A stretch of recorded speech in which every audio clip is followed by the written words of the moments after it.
The Tonight Show with Johnny Carson wasn't just a late-night show, it was a cultural phenomenon. For 3 decades, it captivated audiences and cemented Johnny Carson as a television legend. A-list stars like Joan Rivers and Wayne Newton graced the stage, delivering unforgettable moments that kept viewers coming back for more. But behind the laughter and charm, not everything was as polished as it seemed. Carson's infamous temper sometimes spilled over, creating backstage drama that occasionally made its way into the public eye. In one particularly shocking incident, a guest pushed things too far, earning a lifetime ban from the show for crossing a line even the king of late night couldn't ignore. From humble beginnings to global stardom, John William Carson, born on October 23, 1925, in Corning, Iowa, grew up in small Midwestern towns before his family settled in Norfolk, Nebraska. Even as a child, Carson showed a knack for entertainment. A chance discovery of a book on magic at age 12 ignited his passion for performance, and before long, he was astonishing family members with card tricks. His mother, recognizing his enthusiasm, sewed him a cape, and by age 14, he was performing as the Great Carsoni, earning a modest $3 per show. Carson's early ambition and sense of adventure led him to Hollywood after high school, though his journey took an unexpected turn when he was fined $50 for impersonating a midshipman. The story, often retold, only added to his legend. In 1943, he joined the U.S. Navy during World War II, training as an officer under the V-12 Navy College program. Commissioned as an ensign, he served aboard the USS Pennsylvania, where he was responsible for decoding encrypted messages. Surprisingly, his military career also included an undefeated 15-0-1 record in amateur boxing, with most of his matches taking place on the ship. One of Carson's most memorable moments in the Navy came when he performed a magic trick for Secretary of the Navy James Forrestal. When asked if he planned to stay in the Navy, Carson replied that he intended to become a magician. Forrestal challenged him to prove his skills, and Carson's quick-witted performance left an impression. It was a moment, one that confirmed his ability to entertain even the most serious of audiences. After the war, Carson seized the educational benefits offered by the military, enrolling at the University of Nebraska-Lincoln. Initially majoring in journalism with dreams of becoming a comedy writer, he soon shifted to speech and drama, realizing his true calling was radio. His college thesis, How to Write Comedy for Radio, showcased his analytical approach to humor, featuring taped skits and explanations of comedic techniques.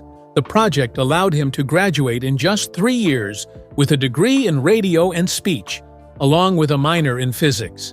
Carson's early broadcasting career took off in 1950 when he joined WOW-AM and WOW-TV in Omaha, Nebraska. His morning television program, The Squirrel's Nest, showcased his sharp wit and penchant for satire.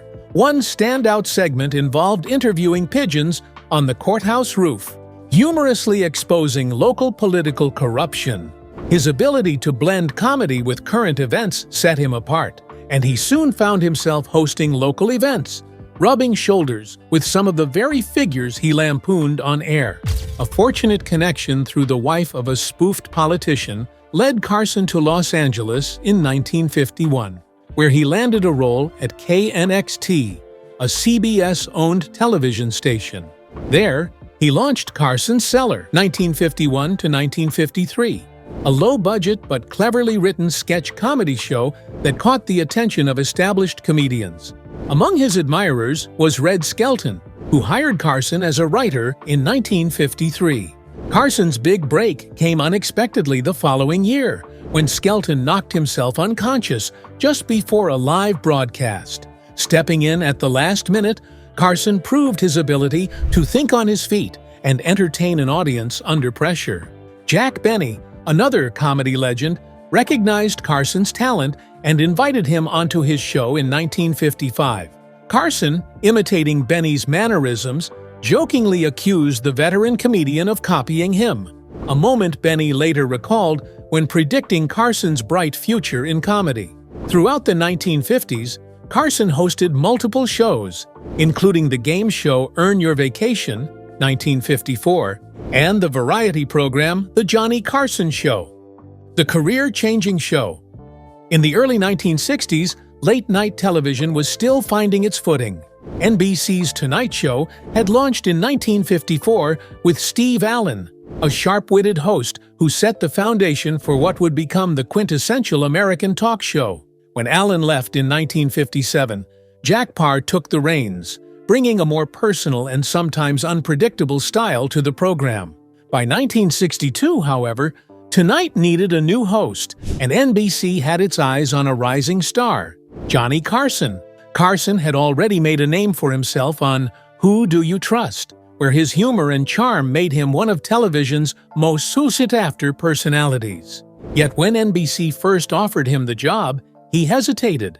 The idea of filling 105 minutes every night, interviewing celebrities, and keeping the nation entertained seemed daunting. Legendary figures like Bob Newhart, Jackie Gleason, Groucho Marx, and Joey Bishop had already turned down the role. But as NBC persisted, Carson finally gave in, signing on in early 1962. With 6 months left on his ABC contract, Carson couldn't take over immediately.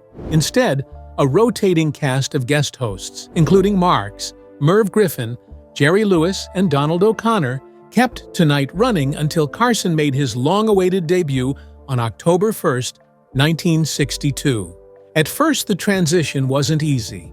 Carson had doubts about his ability to carry the show, and his first year was filled with growing pains. But as he settled into the role, he began to redefine late-night television, blending humor, wit, and a keen ability to make even the dullest guests shine.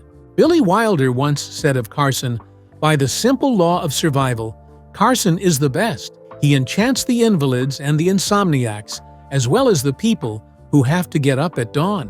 He is the Valium and the Nembutal of a nation. No matter what kind of dead asses are on the show, he has to make them funny and exciting. He has to be their nurse and their surgeon. Every night, in front of millions of people, he has to do the salto mortale. What's more, he does it without a net." Carson wasn't just hosting a show, he was shaping an institution. When The Tonight Show launched under his leadership, it took on a refined structure that would set the standard for late-night television. Ed McMahon, Carson's longtime partner from Who Do You Trust?, joined as his announcer and sidekick, delivering the now iconic introduction, "Here's Johnny." Skitch Henderson led the NBC orchestra, providing musical interludes that gave the show a distinctive rhythm. Carson's monologue, a nightly ritual, opened each show with sharp, topical humor. If a joke fell flat, he had a knack for recovering with a self-deprecating quip. One of his go-to moves was a playful soft shoe dance to Tea for Two, cued by the band, which instantly turned a misfire into a laugh. Another trick was pulling the microphone close and deadpanning. "Attention Kmart shoppers, clean up in aisle 4. His effortless charm and ability to improvise made even awkward moments feel entertaining.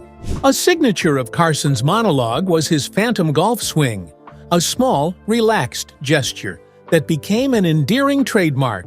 Guest hosts would occasionally parody it. Bob Newhart, for instance, once mimed rolling a bowling ball instead. The show's theme music, Johnny's Theme, was composed by Paul Anka, adapted from his earlier song Toot Sweet. Before taking over The Tonight Show, Carson wrote lyrics for it, though they were never used, which entitled him to 50% of the performance royalties. That theme remained unchanged from Carson's first show in 1962 to his farewell broadcast on May 22, 1992.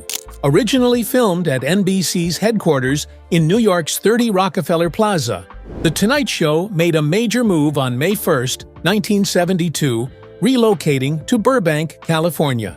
The shift placed the show closer to Hollywood, making it easier to book top-tier celebrity guests. As Carson's influence grew, so did his control over the format.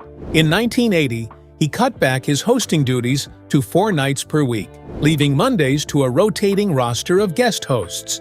Episodes were recorded in Burbank at 5:30 p.m. and fed via satellite to the Eastern and Central time zones at 11:30 p.m. Eastern. Pacific time viewers received a later feed at 11:30 p.m. their time. By the late 1970s, The Tonight Show starring Johnny Carson was more than just a late-night program. It was a cornerstone of American television. Carson's influence on comedy, celebrity culture, and broadcasting was undeniable, and his impact extended far beyond the studio. In April 1979, after 17 years as the face of The Tonight Show, Johnny Carson sent shockwaves through the industry by announcing his departure. At the time, the show was more than just a late-night staple. It was a financial powerhouse, generating an estimated 17% of NBC's pre-tax profits. His immense value to the network sparked swift negotiations, and by May 1980, he agreed to a new 3-year deal that redefined both his role and the show itself. The runtime was trimmed from 90 minutes to 60, and Carson himself reduced his hosting duties to just 3 nights a week, a shift that extended Tom Snyder's Tomorrow by 30 minutes to fill the gap. Yet, even with a lighter schedule, Carson remained television's biggest star. To accommodate his reduced presence, NBC introduced a lineup of guest hosts, with Joan Rivers serving as the permanent guest host from 1983 to 1986. When she left, the show returned to rotating guest hosts, featuring comedy heavyweights like George Carlin and Gary Shandling.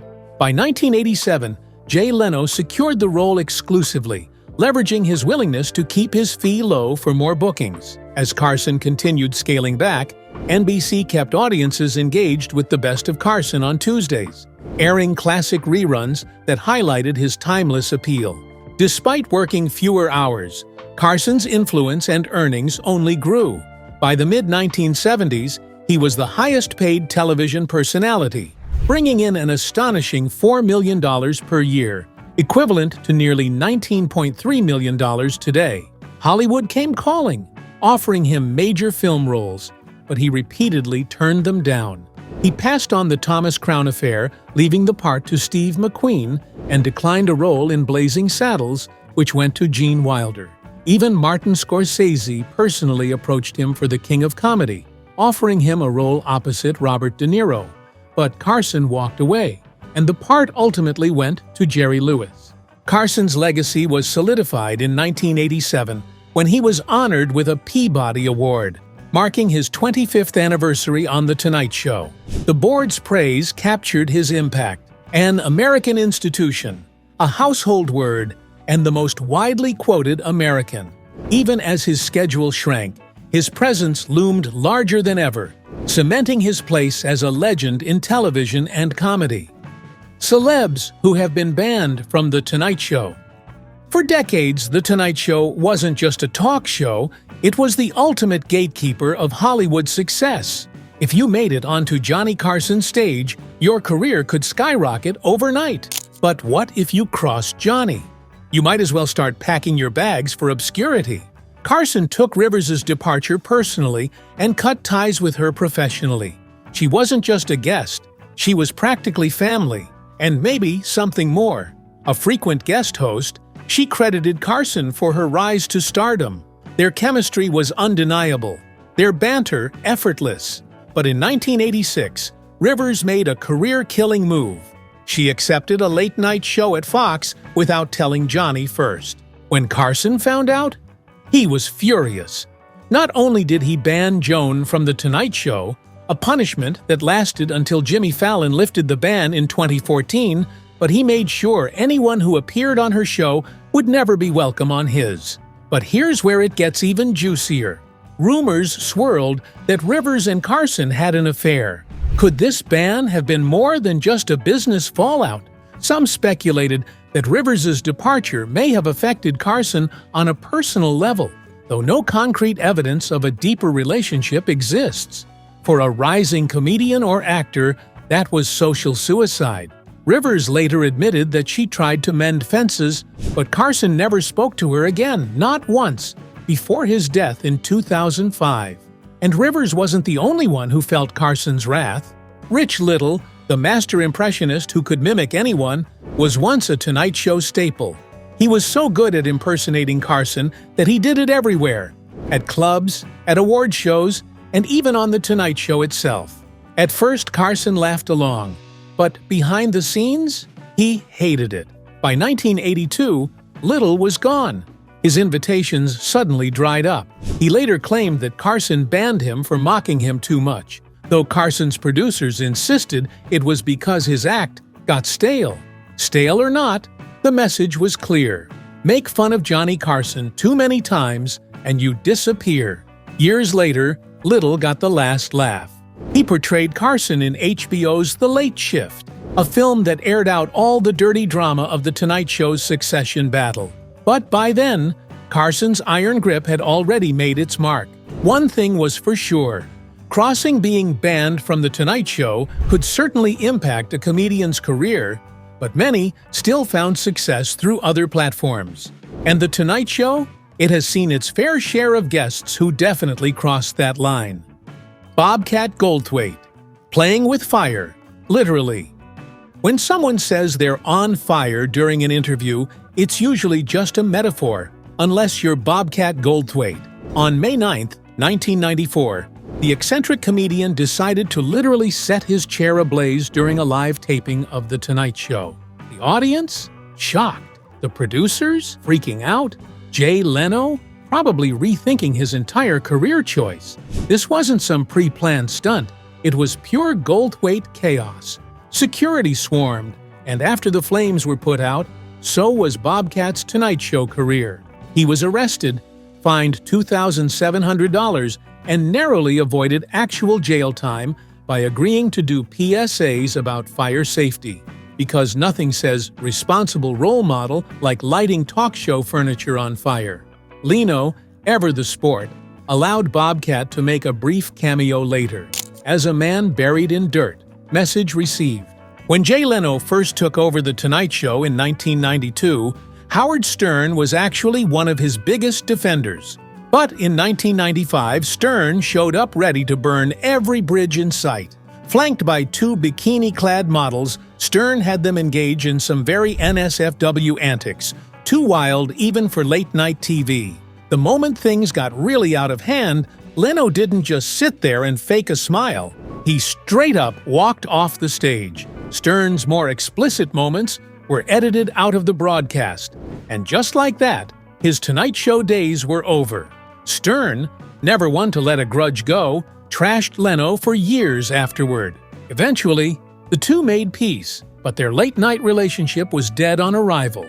Kathy Griffin doesn't just get banned, she collects bans like they're trophies. Leno wasn't a fan of her uncensored brand of comedy, which often involved wild tangents and a seriously filthy mouth. But Griffin didn't just get herself banned from The Tonight Show. She got the boot from multiple late-night shows. Her most infamous moment? Getting banned from The Late Show with David Letterman, making a triumphant return, and then stripping down to her underwear on live TV. Leno, never one for unpredictability, didn't even consider giving her a second chance. Griffin, of course, loved the controversy.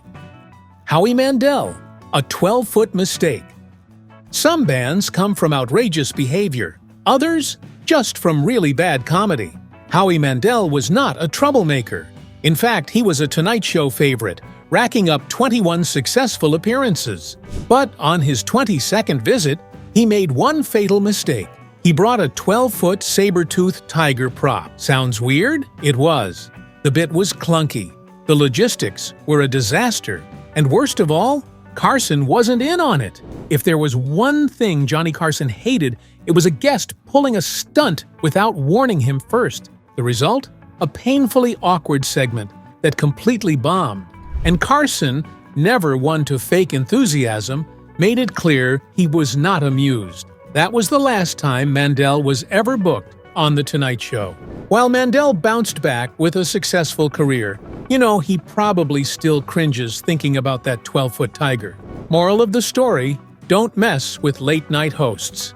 If there's one thing these stories prove, it's that talk show hosts have long memories, and if you really mess up, you're not just losing a gig. You're losing an entire career opportunity, whether it's fire, wild stunts, or just bad comedy. Once The Tonight Show slams its doors on you, they usually stay shut. Dana Carvey, when a good impression goes bad. Dana Carvey made a name for himself with Saturday Night Live impressions, but there's one that didn't go over so well. His take on Johnny Carson. Carvey first mocked Carson in an SNL sketch called Carcinio, which portrayed Johnny as an aging, out-of-touch host desperately trying to be Arsenio Hall. Funny? Yes. Flattering? Absolutely not. Carson hated it. So when Carvey dared to do the impression right to Johnny's face during a Tonight Show appearance, the talk show legend had had enough. The result? An instant ban. Carvey wasn't even allowed back to promote Wayne's World, one of the biggest comedies of the era. While Carson was nearing retirement, he made sure Carvey wouldn't get a second chance before he left. Lola Falana was once the reigning Queen of Vegas, a stunning performer with a voice that packed showrooms. But her Tonight Show appearances came to an abrupt end when she made the mistake of speaking openly about race and bigotry. Carson, known for keeping things light, wasn't ready for an actual conversation about discrimination. He was caught off guard. The audience was tense, and after that, she was reportedly not invited back. Another factor? The Wayne Newton connection. Falana's Vegas residency was at the Aladdin, the same venue Newton had outbid Carson for ownership of, which led to a years-long feud. But more on that later. Falana got caught in the middle, and just like that, her Tonight Show days were over. Artie Lange, the band that saved his life. Not all Tonight Show bands are about bad blood. Some are about tough love. By the time Artie Lange was invited to Conan O'Brien's Tonight Show, his and addiction had spiraled out of control. Having seen him struggle on past talk show appearances, Conan refused to book him until he got sober. At the time, Lange was furious, but later he admitted the band may have saved his life. Years later, once he got clean, Lange thanked Conan publicly and was welcomed back on his TBS show. Sometimes, getting banned is the best thing that can happen to you. Wayne Newton versus Johnny Carson. The Vegas feud. Johnny Carson loved making fun of celebrities. Most of them took it as an honor. Wayne Newton was not one of those people. For years, Newton was a Tonight Show favorite, with 30 guest appearances that helped make him a superstar. But in 1980, everything changed when Newton outbid Carson for control of the Aladdin Hotel in Las Vegas. Suddenly, Carson wasn't laughing with Newton anymore. Instead, he was laughing at him. Carson's monologues frequently joked about Newton, and some speculated they had an edge. Newton, however, took particular offense at the jokes. Newton, furious, marched into Carson's offices and delivered a direct warning. "You ever say my name again, and I will kick your ass." Did Carson stop the jokes? Mostly, but he never invited Newton back, and their friendship was permanently shattered. Their feud remains one of the most infamous in Hollywood history. Late-night talk shows might seem like fun and games, but for some stars, one bad move meant career exile. Whether it was mocking the host, getting too political, or just picking the wrong Vegas hotel, The Tonight Show proved time and again that if you mess with the king, you don't get a second chance. Johnny Carson's wild love life. Carson may have ruled late-night TV, but his personal life was a disaster, especially when it came to marriage. 4 marriages, 3 divorces. He has one very messy love life. Carson himself admitted, "If I had given as much to marriage as I gave to The Tonight Show, I'd probably have a hell of a marriage." Carson met Jody Wolcott in college, and they had 3 children together, Richard, Christopher, and Corey. But behind the scenes, their marriage was full of booze-fueled fights, resentment, and silent standoffs. Things only got worse as Carson's fame grew. By the time he became host of The Tonight Show in 1962, the marriage was beyond saving. They divorced in 1963. Carson's relationship with his oldest son, Rick Carson, was especially complicated. Rick struggled with mental illness, which was often kept secret at the time. Instead of offering support, Johnny distanced himself from his son, reportedly refusing to visit him during his stays in mental hospitals. When NBC threw Carson a 25th anniversary party aboard the Queen Mary, Rick showed up drunk, and Johnny lost it. Witnesses claimed Carson shouted at Rick and even raised his hand to hit him, but someone stepped in before he could strike his son. Their relationship remained strained for the rest of their lives. Rick Carson tragically died in a car accident in 1991, and while Johnny dedicated a monologue to him, the father-son bond had been irreparably broken long before. On TV, Carson was cool, funny, and effortlessly charming. Behind the scenes, he was a man full of grudges, failed relationships, and deep personal conflicts. His bitter feud with Wayne Newton, his broken marriages, and his strained relationship with his children all paint a picture of a man who, for all his success, struggled with the darker side of fame. Johnny's second marriage didn't go as well as either he or his wife, Joan Copeland, had probably planned. Johnny met Joan while she was working as a flight attendant in 1960. Johnny was hosting the game show Who Do You Trust? At the time, the game show's title should have been An Omen.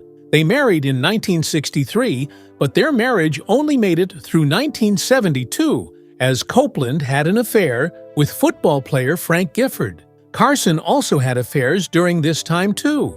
Still, the couple split up in a somewhat amicable way.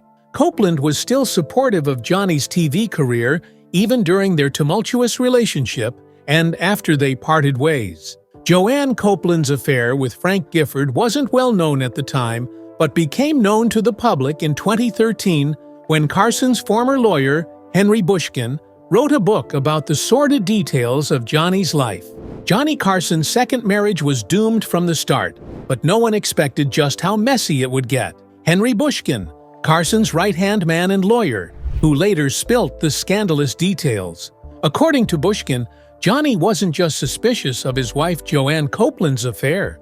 He was obsessed with proving it, so much so that he allegedly armed himself with a revolver while hunting for evidence. Why the gun?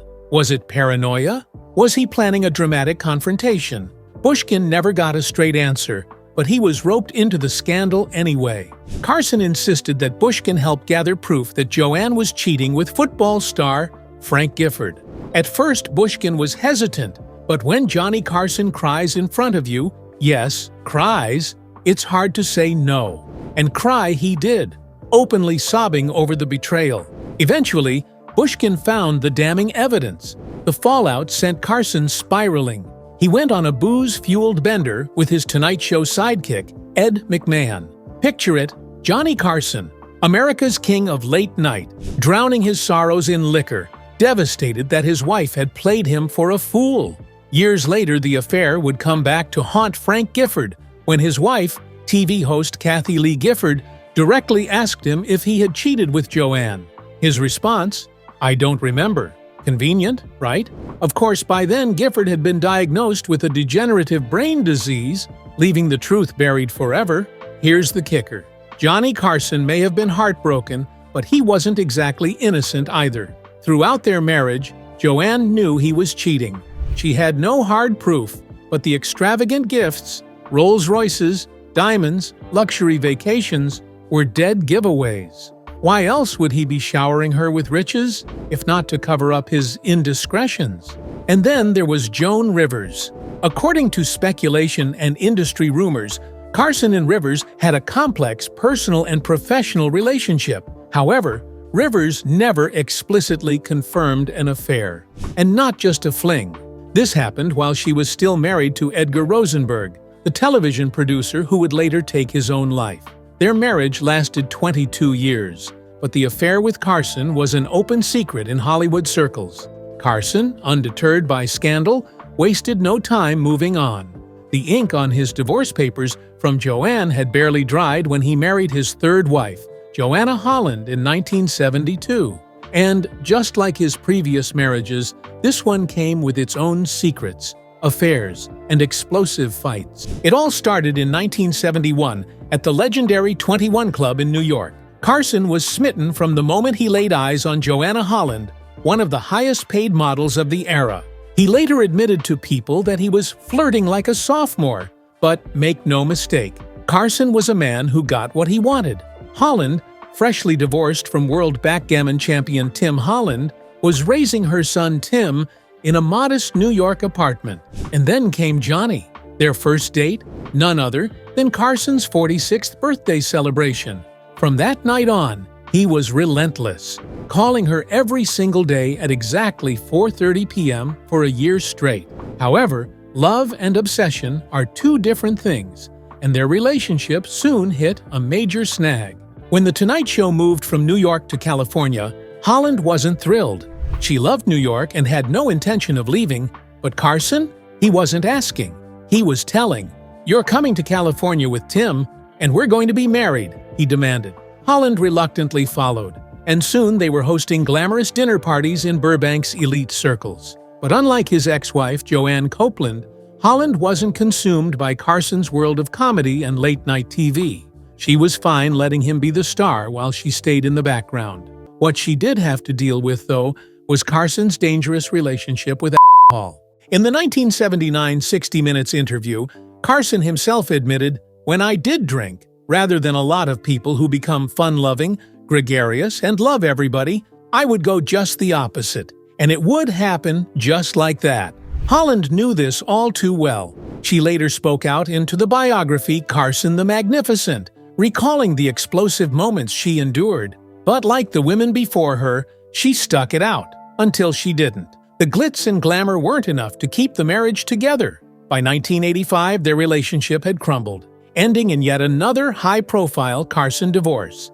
Then came Alexis Maas. Carson met his fourth and final wife in Malibu, spotting her on the beach. But this time, it wasn't all drama and heartbreak. According to those who knew him, this was different. As much as he loved that show and loved jokes, I think the real love of his life was Alex, producer Schlatter told People in 2005. And unlike his previous weddings, which made headlines for all the wrong reasons, this one was private, quiet, and shockingly low-key. Judge William Hogaboom, who had seen Carson's messy divorces firsthand, officiated the wedding, saying he wanted to avoid publicity. There was nobody at the wedding, just his brother, Dick, my wife, and me outside his home in Malibu, overlooking the Pacific Ocean. Even the bride's parents weren't there in person. Instead, they were listening over a speakerphone. But Carson didn't miss a beat. He nailed his vows and sealed the deal with a kiss. Carson and Maas spent their final years together in California, traveling the world, immersing themselves in new cultures, and staying far from the spotlight. Carson's love for learning extended beyond entertainment. He even studied African traditions during their adventures. Then, in 2005, at 79 years old, the king of late night took his final bow, passing away from emphysema. Johnny Carson was a man of contradictions, charismatic yet volatile, charming yet troubled, deeply private yet endlessly fascinating. His personal life was often turbulent, but in the end, he seemed to find the peace that had eluded him for so long. What do you think? Was Johnny Carson a misunderstood genius or one of Hollywood's most complicated figures? Let us know in the comments. And if you enjoyed this, don't forget to like, subscribe, and stay tuned for more untold stories from Hollywood's golden age. See you next time.